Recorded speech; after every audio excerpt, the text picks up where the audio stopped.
الرجیم بسم اللہ الرحمن الرحیم۔ عزیز طلبہ السلام علیکم۔ عزیز طلبہ، اس سے پہلے ہم نے دو ٹاپکس پہ بات کی ہے، دونوں توحید کے حوالے سے تھے۔ ایک ہے وجود باری تعالیٰ، اللہ کا وجود، اس کے بارے میں کافی تفصیلی بات ہوئی ہے۔ اس کے بعد ایک ٹاپک تھا کہ توحید کے انسانی معاملات میں کیا ثمرات ہیں، توحید سے ہمیں کیا چیز حاصل ہوتی ہے۔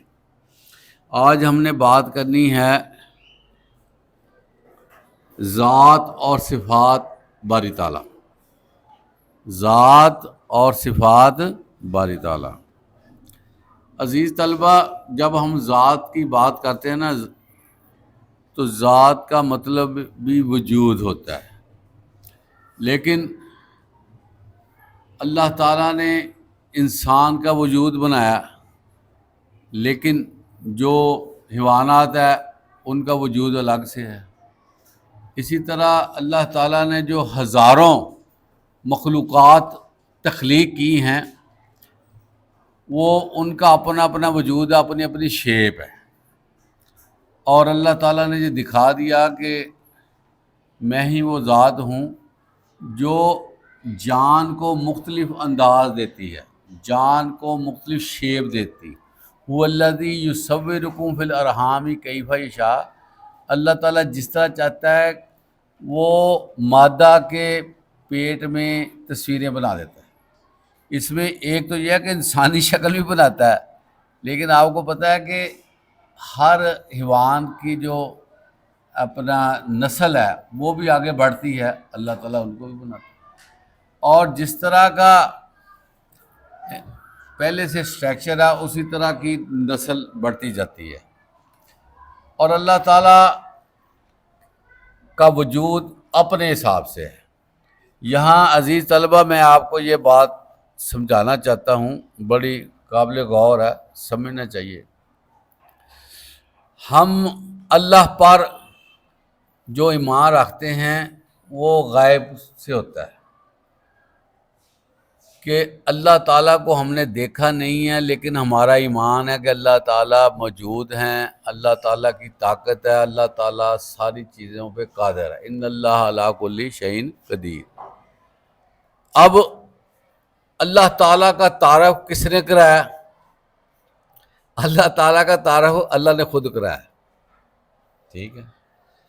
اور یہ بھی آپ کو میں بتا دوں کہ جو ہستی خود تعارف کرائے وہ زیادہ اہم ہوتا ہے کہ کوئی اور اس کا تعارف کرائے۔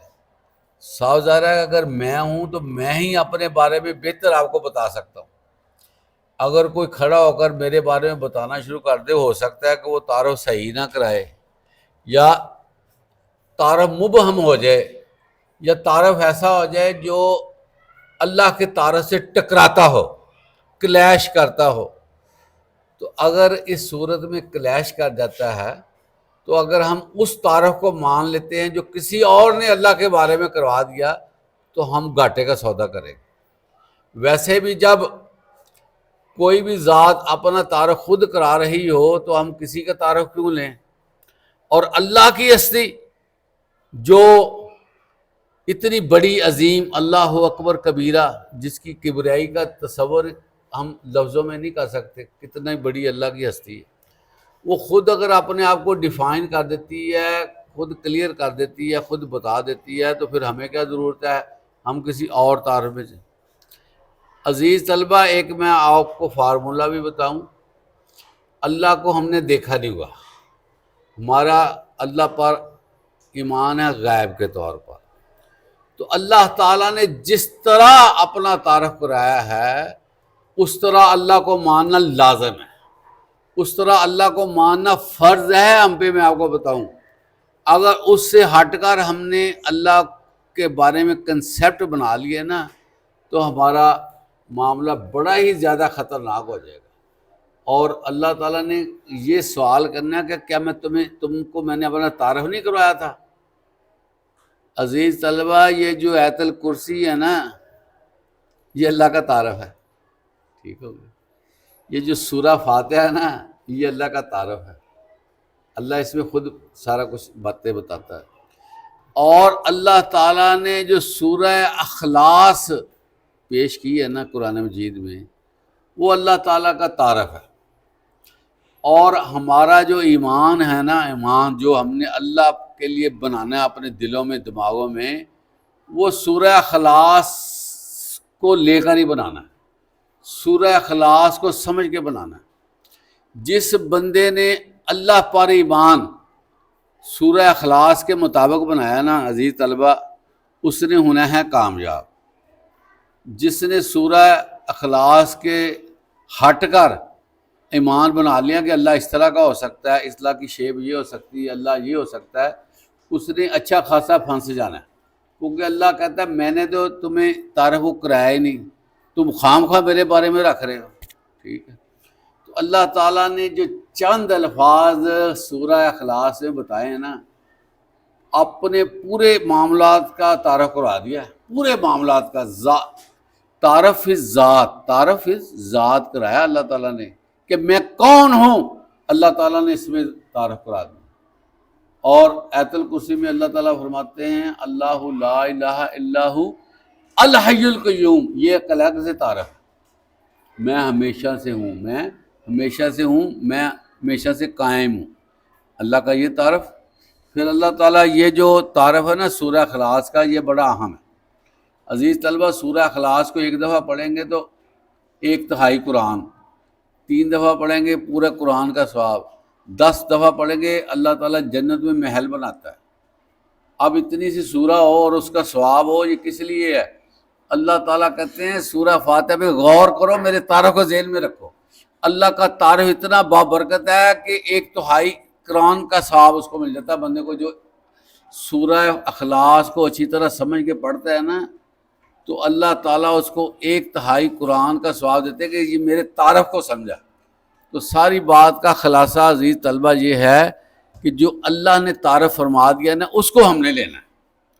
اگر ہم اپنی مسلمانیت کو مینٹین کرنا چاہتے ہیں نا کہ ہماری مسلمانیت رہے، تو ہمیں ایز اٹ از چلنا چاہیے جس طرح اللہ اپنا تعارف کراتا ہے. اور عزیز طلبہ، اب ہم جو ہے نا اللہ تعالیٰ کی ذات کے حوالے سے سورہ اخلاص جو ہے نا اس کی تھوڑی سی تشریح کر لیتے ہیں. اس میں ہم دیکھتے ہیں قل هو اللہ احد. کل کا مطلب کیا ہے؟ کہہ دیجئے، کہو. یعنی کہ اللہ اپنے کلمات دہرانا چاہتا ہے. اللہ چاہتا ہے میری جو باتیں تم دہراؤ، جو میں کہہ رہا ہوں وہ کہو. کہہ دیجئے اللہ کیا ہے؟ ایک ہے. اب ایک جو ہے نا اللہ، وہ ایک جیسا جو ہم پڑھتے ہیں اس طرح کا نہیں ہے کہ ایک. اللہ یہاں پر ایک سے مراد ہے اللہ تنہا ہے، اللہ یکتا ہے. اللہ تعالیٰ ایک ہے لیکن سب کائنات سے مختلف ایک ہے. ہم ایک سے 2 ہو سکتے ہیں، لیکن اللہ تعالیٰ کی جو انفرادیت ہے وہ انفرادیت کسی کے ساتھ مثل نہیں ہو سکتی، کسی کے ساتھ. اس لیے جب ہم کہتے ہیں نا کہہ دیجئے اللہ ایک ہے، تو ہمیں اس کا ترجمہ یہ کرنا چاہیے کہ کہہ دیجئے اللہ تنہا ہے. اللہ تنہا کا مطلب ہوتا ہے جس کے نہ دائیں ہیں نہ بائیں ہیں، کوئی اس کے ساتھ لنک نہیں ہے. اللہ تنہا ہے، اکیلا ہے. اس کے بعد اللہ تعالیٰ کہتے ہیں کہ کہو اللہ صمد، اللہ ہی بے نیاز. اب بے نیازی کسے کہتے ہیں؟ کبھی غور کیا بے نیازی کسے کہتے ہیں؟ ہم کتنی دفعہ قل ہو اللہ پڑھتے ہیں، کتنی دفعہ نمازوں میں پڑھتے ہیں، ہمیں زبانی کتنی یاد ہے، لیکن الصمد کسے کہتے ہیں؟ بے نیاز کو. بے نیازی کیا ہوتی ہے؟ جس طرح اللہ نے کہا نا میں تنہا ہوں، اسی طرح اس کی بے نیازی بھی تنہا ہی ہے. بعض لوگ ہوتے ہیں بڑے امیر ہوتے ہیں لیکن ان کی بے نیازی ختم نہیں ہوتی. وہ اگر بیمار ہو جائیں تو ان کو ڈاکٹر کی ضرورت، بھوک لگ جائے تو کک کی ضرورت، رہائش رکھنی پڑتی ہے، گرمی سردی سے بچنا پڑتا ہے، تو بیماری بھی سر پہ کھڑی ہوتی ہے. جو بندہ اپنے معاملات کے لیے کسی پہ ڈیپینڈنٹ ہو نا، خواہ وہ ارب پتی بھی کیوں نہ وہ ڈیپینڈنٹ ہے، وہ بے نیاز نہیں ہو سکتا۔ بے نیاز کون ہے؟ جس کو کسی سے مشورہ کرنے کی ضرورت نہیں، جس کو ڈیسیژن لیتے وقت کنسلٹ کرنے کی ضرورت نہیں ہے، جس کو پروگرام بناتے وقت کسی کو اعتماد میں لینے کی ضرورت نہیں ہے، جس کو نیند ہی نہیں آنی، جس کو اونگ ہی نہیں آنی، جس کا ایک کن جو ہے وہ ساری تبدیلی پیدا کر دیتا ہے۔ تو سمد وہ ہوتا ہے جو خود کسی کے ساتھ اس کا معاملہ نہ ہو لیکن سارے اس کے ساتھ معاملہ رکھتے ہیں، سارے اس کے ساتھ معاملہ رکھتے ہیں۔ اس کو کہتے ہیں اللہ الصمد، کہ یا اللہ تو ہی بے نیاز ہے، تیرے معاملات کے ساتھ کوئی ٹچ بھی نہیں کر سکتا، یہ میں آپ کو بتاؤں، اس کو کہتے ہیں اللہ الصمد۔ بے نیازی کا تو کسی طور پہ ہو ہی نہیں سکتا۔ ٹھیک ہو گیا نا؟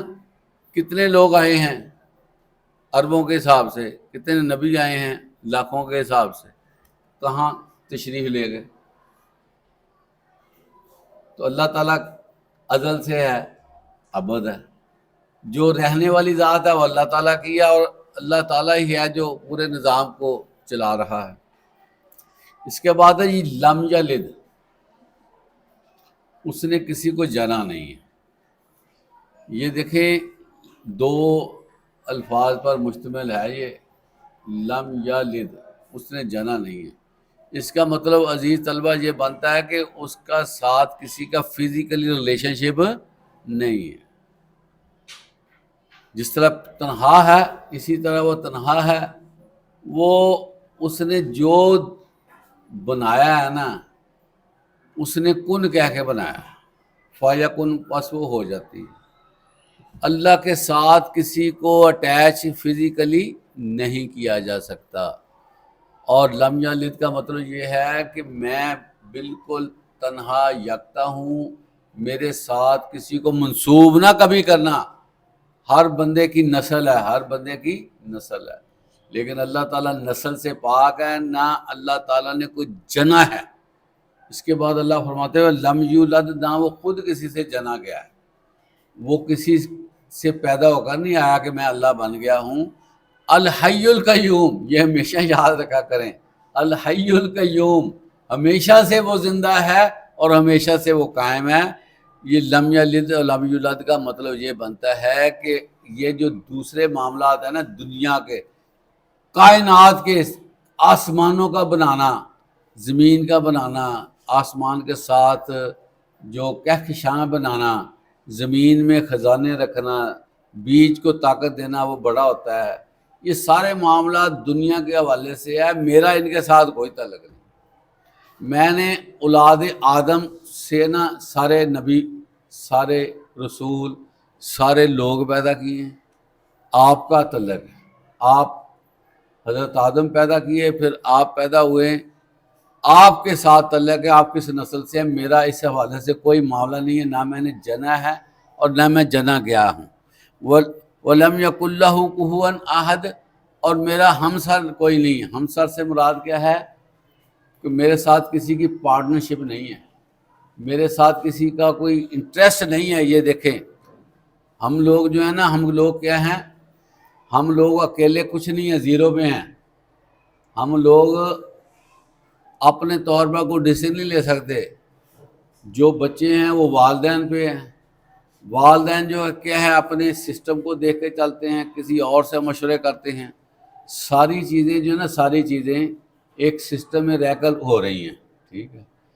اللہ تعالیٰ کو اس سسٹم کی ضرورت نہیں ہے، اس کو کسی سے مشورہ کرنے کی، کسی کے ساتھ تعلق بنانے کی، کسی کے ساتھ اٹیچ ہونے کی، کسی کو اپنے ساتھ مشاورت کے لیے رکھنے کی ضرورت نہیں ہے، اس کے ساتھ کوئی رابطہ نہیں۔ اللہ تعالیٰ نے ہر فیصلے خود کیے ہیں، ہر معاملہ خود بنایا ہے، ہر چیز کو خود کنٹرول کیا ہے۔ ہر معاملہ اللہ کے ساتھ اس کی اپنی ذات سے ریلیٹڈ ہے، اس نے کسی کے ساتھ جو ہے نا تعلق نہیں رکھا، نہ کوئی اس کو کوئی کسی مشورے میں کہہ سکتا کہ یا اللہ ایسے نہیں ایسے۔ اگر کوئی بندہ اللہ کے بارے میں کہتا ہے نا اللہ ایسے نہیں ایسے، اس کا مطلب وہ فارغ ہو گیا، اس لفظ سے ہی وہ فارغ ہو جاتا ہے، کیونکہ اس نے اللہ کی ہستی کو سے بات، اللہ سے صرف التجا کی جا سکتی ہے، ریکویسٹ کی جا سکتی ہے، مانگا جا سکتا ہے، گڑ گڑایا جا سکتا ہے۔ اللہ کے ساتھ کسی طور پہ کوئی بھی ٹچ نہیں کر سکتا کہ یا اللہ میں بھی کچھ ہوں، یا ہم سمجھیں کہ یا اللہ یہ بھی کچھ ہے، کوئی نہیں ہے، اللہ کے ساتھ کوئی نہیں ہے، اللہ اکیلا ہے، اس کا کوئی ہمسر نہیں۔ ہمسر سے مراد برابر بھی ہے، ہمسر سے مراد یہ ہے کہ جو اس کے معاملے میں تھوڑا سا بھی ٹچ نہیں کر سکتا، ہزارواں حصہ بھی ٹچ نہیں کر سکتا۔ اللہ تعالی ہمیں اس چیز کو سمجھنے کی توفیق عطا فرمائے۔ وآخر دعوانا الحمدللہ رب العالمین۔